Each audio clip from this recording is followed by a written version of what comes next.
Okay, so here we are with our 2025 market analysis, basically recapping what we saw in 2024 and forecasting what we maybe fairly confidently think is going to be happening in 2025. So I'm sitting here today, as always, with Chris Sanders. Chris, we're doing this a little bit different. Yeah. Our 2025 refresh within Collins Group Realty. Just want to have a little bit more of a conversation than a presentation of what we're up to. So welcome, and let's get talking about kind of what happened last year. You know, I know folks always appreciate having a sort of a review of the statistics, kind of what happened, and let's chat about that. Let's talk about inventory. You know, I think when we look back at last year's report, we had I think you were reminding me, we had the three I's. We had inventory, we had insurance, we had interest rates. Those were the three big topics that we thought we were going to look at. How did that play out? What was your kind of reflection when you looked at how the year was going to go? How did inventory kind of play out in your mind? In my mind, there really no big surprises. I think inventory continued to grow as we expected it to, but it continued to grow at a reasonable pace. I think new listings up around 5% or so, something like that. Yeah. We needed that inventory growth to maintain throughout the year, which it did. And so that was a positive. So one of the things, go way back in your background when you were doing appraisals and that sort of thing, we study, is it a buyer's market? Is it a seller's market? Is it a balanced market? What's the summary statement for how we ended 2024? Where are we starting now in 2025? What kind of market are we in? Same thing, no big dramatic surprises. Okay. We are what we call technically we're in a balanced market where the monthly housing supply is between 3 and 6 months. Right. We're closer to 3 than 6 months. So it's still leaning a little bit in the seller direction, and that has to be because the inventory is still light. But we're in a balanced market. I think we ended up at 3.6 month supply. Right. So it crested over for sure. A year ago, it was just kind of right at that cusp. Yes. So it's leaning in that direction. Slowly. But balanced market, and we'll talk about kind of what that means for 2025. It's not a bad thing. No. I mean, predictability, security, confidence, comfort, all those things work pretty well. The whole point of being balanced is it works pretty well for buyers and sellers. I think you could use the word healthy. Yeah, right.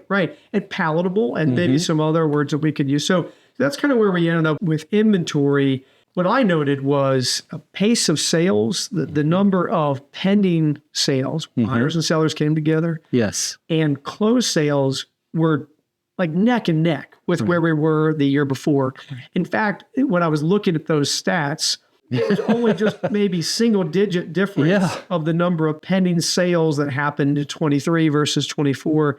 Closed sales was up just a little bit more, but not appreciably. Also kind of speaks to that. So it was just kind of more of a calm, collected kind of marketplace. Yeah, I think that you hit the nail on the head there. Been tracking all throughout the course of the year, kind of the net effect of inventory. So we're looking at how many new listings hit the market versus how many pending sales take place, but we're also taking into account how many listings were taken off the market, withdrawn or expired, and the net effect of that. And the net effect of that has, over the course of 2024, gradual, nice, steady increases in inventory. So it's building, but it's not a point where buyers don't have anything to choose from. It's not at a point where sellers don't have any competition. I mean, there's a lot of healthy, balanced stuff going on right now, and it's happening in a predictable manner. Yeah, I think about the extremes that we've been through. We've been at this for a long time. So we go back to 2008, 2009. Yes. And, you know, buyer demand just tanked. Yes. Inventory just skyrocketed. Yes. And for 10 years, we sat there and looked. I mean, from 09 to 19, we sat there and looked at inventory levels that just stayed at the highest level we've ever seen them, and they pretty much just stayed there. Buyers were consuming, but it just always kind of stayed there. Then you go to COVID, again, something that none of us had ever seen before, and it just plummeted. Demand was out of the roof. And so we've got those extremes.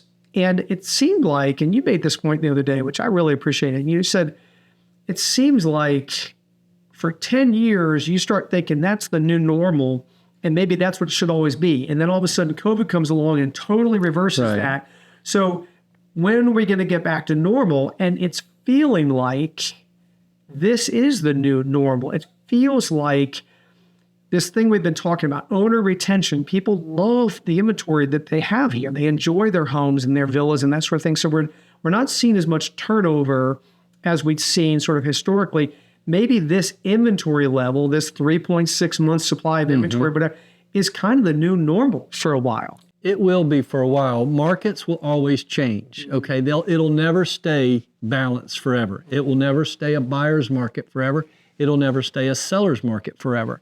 It's going to always fluctuate. Right. But this period of time when we're in equilibrium, I think is going to stretch out, I predict, definitely throughout the course of 2025. And unless something dramatic changes the whole playing field nationally, it probably go a little bit longer than that. Yeah. But that's tends to be what we see. And we'll get there. Let's hold off on 25. Let's look back at also if you got this kind of a nice, healthy, as you said, marketplace prices. We look at average sales prices, the sum mix of all that transacted last year, that stayed solid and inched up. It did. I like to track I've said this in prior videos, but I like to track the median sale price and see how that's going, because to me, that's really telling us where the meat of the market is and how it's moving. And that's maybe around 5%. So it's a single digit, but it's still a single digit increase. Right. And that's after last year as well. So we're still having a nice gradual increase of price point that is it's healthy. And that's average sales price too. It inched up more. Average did as well. Interest rates were the other thing that you were talking about. And interest rates, they kind of resonated between 6 and 7%. And it just seemed, at least here locally, it seemed like buyers were okay with that. It didn't seem to be such a driver as maybe some other parts of the country. Like basically, we're not going back to 3% or 2.5% again. So consumers understand that. This is the new normal of where interest rates are. But I think about there were a good number of people that probably even still this year were waiting for the other shoe to drop, to look for values to drop. And they just haven't. They didn't. Pixelated, some markets are softer than others, but on average, overall market in the Lowcountry, they just haven't. In fact, they continue to keep inching up. And I look at that as confidence. You know, and I know we'll shift and talking about 25 in a minute, but I look at that as a confidence factor because it gives buyers something they can count on, not only so they have some data that makes to support what a sales price might be, but also just confidence in the mood of this overall market. You know, like the fact that the Lowcountry market is stable. It's got a lot of demand inside it. It is. And you brought up like the crash back in the bubble back in 2008 and all of that stuff. But going back to this past year and where we are now, we've had real buyers buying real estate for real reasons. Yeah. None of this, they're not buying to flip. They're not buying because it's an ATM. So they're buying for real reasons. They're holding on to it. They're investing in their properties financially. Yeah. We have seen a lot more cash purchases. So they're putting in a lot more skin in the game up front and holding on to things. So these are things that we've been watching the whole time that just kind of goes back to, yes, maybe this is the new norm for a good long while.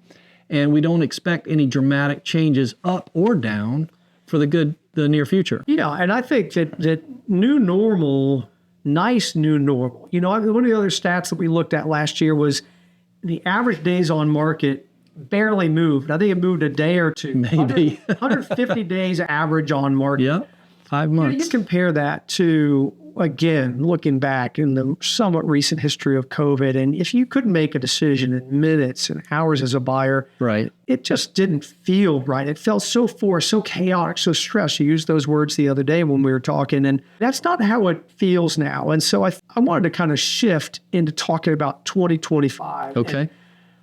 And the thing that comes to me, and I wrote about this in the written report, my vision, like when I think about how this year should take shape, all of a sudden it just came up and I see a welcome mat.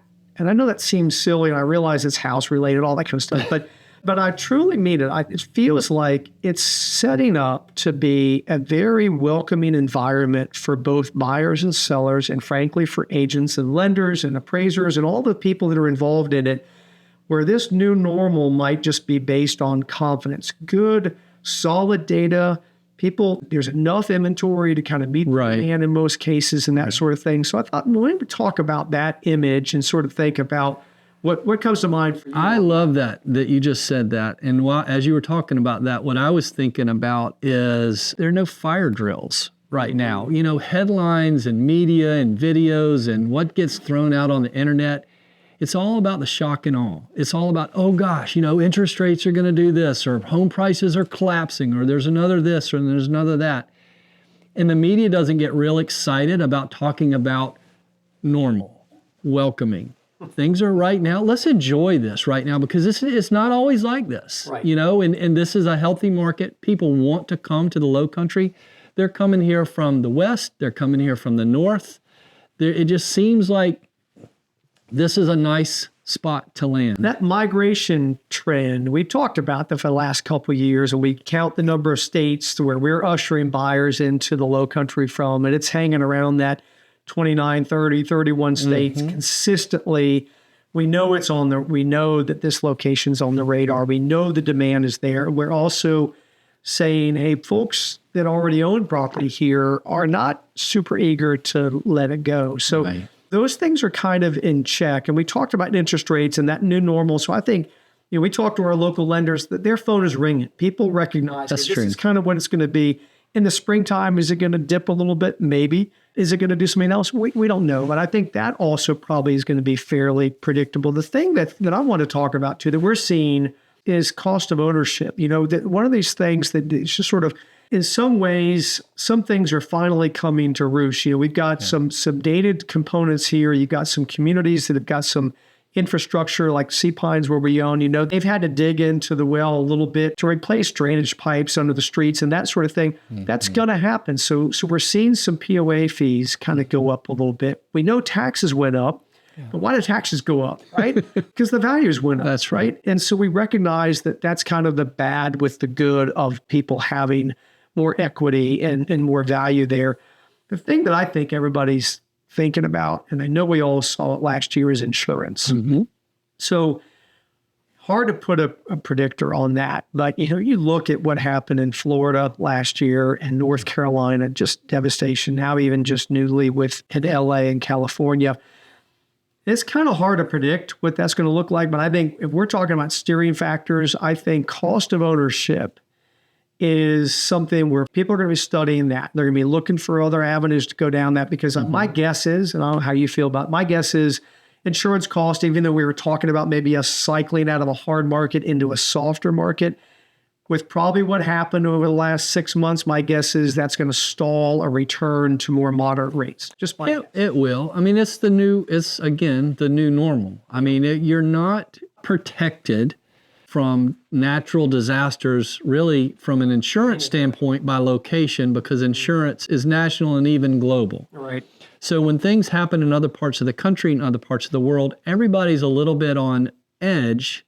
How is this going to impact me? And we can only watch and see how that plays out. The reality is this: insurance is going to survive. There's going to be insurance here. And if it's not affordable, other players are going to come into the market, and there's going to be different types of insurance. You might have to get creative. Sure. You might have to shop it every year.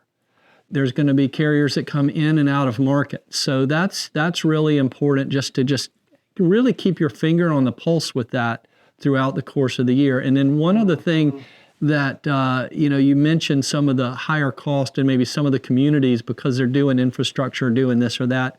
When we're talking to people that are coming from other parts of the country, and we're talking about fees to join clubs and annual dues, homeowners association charges, when we tell them and then we wait for the reaction, a lot of times the reaction's like, that's better than where I'm coming from. Right. Yeah. Some perspective on that. There's a little bit of balance there. Yeah. I think as those things have increased locally, and we've seen some of those transfer fees and some of the club communities have grown. And I think for those of us that have been around a long time, it's like, oh my gosh, but that seems mind blowing. But then again, perspective in other club communities where you can't even play golf all year round. Right. But people are saying that doesn't seem like bad, and I can be here in golf year round. You certainly can. So that's definitely something we're hearing people talk about. That's why we call it a steering factor, because we're hearing increasingly people just talking about that.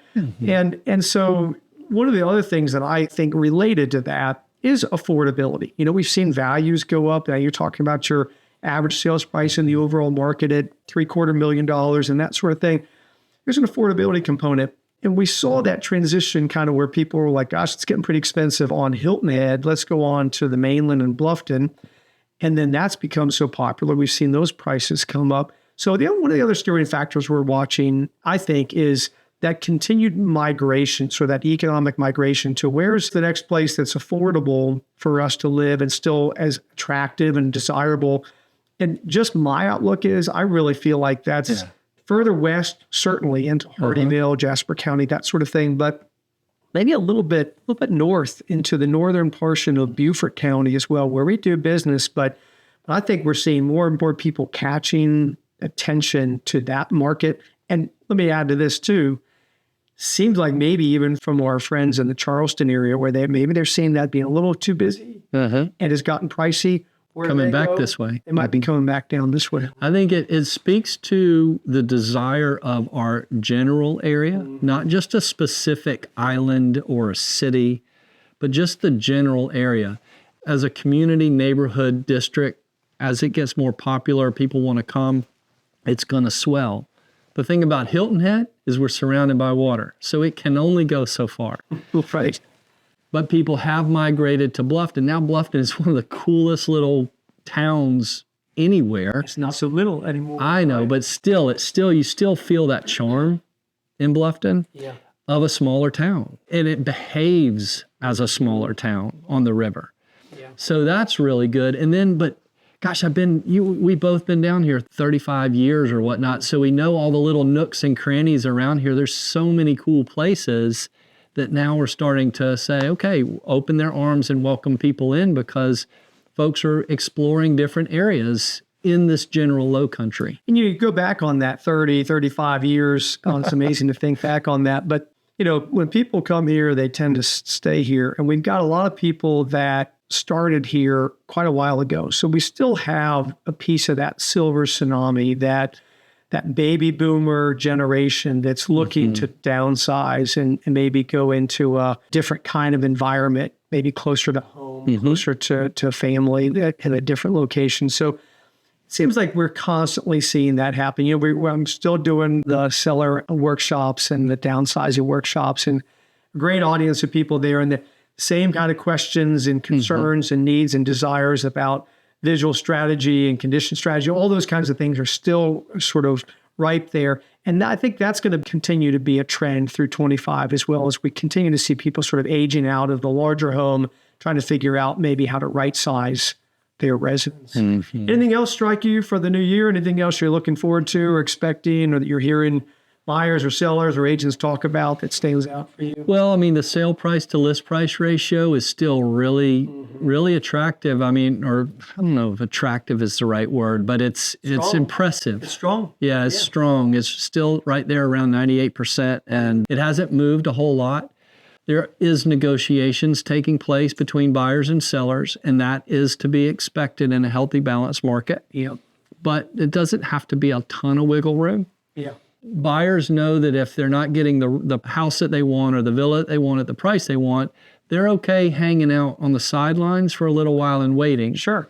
And sellers kind of feel different but similar, is they want their price a certain way, and if the market's not behaving, they're not so quick necessarily to drop price or to be forced to sell, and they're hanging out a little bit. Now, sometimes if that goes too long, they're just not paying attention to the market. Yeah. And so then there does need to be some give and take. Well, it seems like the conversation between sellers and buyers is more open now. It's more welcoming. And even if you get a buyer who says, listen, I really don't think that price is right, I'll see substantiation for it. I'm going to make an offer that, not trying to offend you, but I'm going to come in a little bit lower. It seems like sellers are more willing to kind of engage in that conversation as opposed to saying, are you kidding me? I'd never sell for that. So I do think that there is that kind of engagement. And that speaks to that welcome that we're seeing contracts with more typical standard terms. There are there's inspection contingencies, there's financing contingencies. Yes. Heck, we're even seeing a little bit more palatability with some sellers about a home to sell contingency. Because they're understanding that it's all about trying to make deals and be a little bit more welcoming to that process. We've had some great success with home to sale contingencies this past year, and I think looking forward. And I think it's because you've brought this up before, but we're always looking for the intent of the buyer and seller. Yeah. And in many situations, a buyer really does need to sell something in order to purchase. So in those situations, we have seen success, but they're successful when everybody does their homework. Yeah. And we know we have a viable sale over here. We know kind of what everything looks like, and we know we have intent on both sides. And so we are seeing more of those than we did a couple years ago, but we're also seeing them get to the finish line. Yeah. Reasonable people doing reasonable business, right? Yeah. Back to that notion of there being a welcome mat out in 2025. I'm excited about the new year. You know, we ended up having a great year as a team last year, ended up as the number one team in the market again. And we're hitting it hard. We're trying to study it. We're watching, trying to keep people informed on what's going on. Enjoy continuing doing these YouTube videos, and information that we're putting out is all part of what we're up to try to make sure people understand the nature of the market and how to be successful with it. That's right. It was a very busy start to 2025 so far. It has been. And usually that tells us kind of what the temperature is going to be like for the balance of the year. So buckle in and get ready to do a lot of deals, because I think this is going to be another good one. Yeah. Thanks for the chat about it. All right, guys. Appreciate your time on it. We'll look forward to seeing you in the new year.